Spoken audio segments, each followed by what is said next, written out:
широката коалиција во Македонија е проверен концепт за неуспешен концепт. Значи, нешто што сме го практикувале и во минатото, околу 2001-та,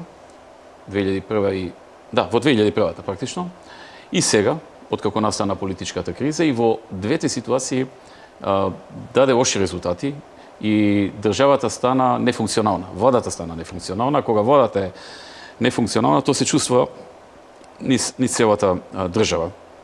Така што ние во тој разговор отворивме многу прашања, секако и тој отвори доста прашања, имавме разговор, имавме дебата со аргументи. Ние ги изложивме нашите аргументи по сите овие прашања, деломно за нив зборевме и сега.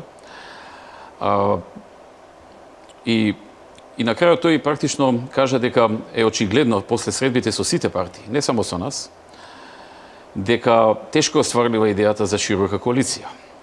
И второ, дека очигледно дека е потребно повеќе време на партиите за да донесат одлуки како да постапат. Каже дека е на располагање и за воиднина ако нешто може да помогне на некој начин, но ние го отворивме прашањето за нови превремени избори, затоа што и онака имаме избори сега.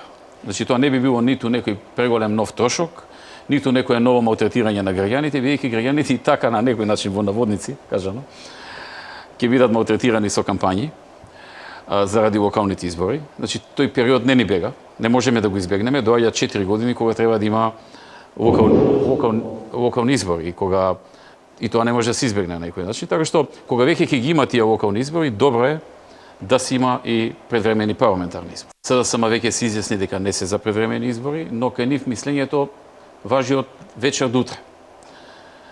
Дали по некој време така ќе мислат, не знам. Како размислуваат во моментот, така објавуваат, па без многу анализа, па после ако се сменат околностите, менуваат. Во моментот стои уште таа изјава дека не сакаат избори. Чув и некоја друга од помалите албански партии дека не сака. Се плашам да не дојде време да сите заедно сватиме дека тоа е неминовност, а земјата да изгуби многу време. Знаете, ако остане ваква статус-кво ситуација, многу долг рок, земјата ќе губи, ќе трпат граѓаните. Владата прави се што е во нејзина моќ, заедно со премиерот Емил Димитриев, но има одредени ограничувања.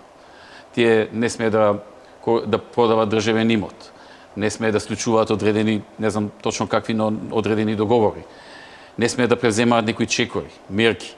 Значи, врзани им се раците. Луѓето очекуваат да им се решаваат проблемите. Владата не може да им ги решава сите проблеми, бидејќи има врзани раце со закон.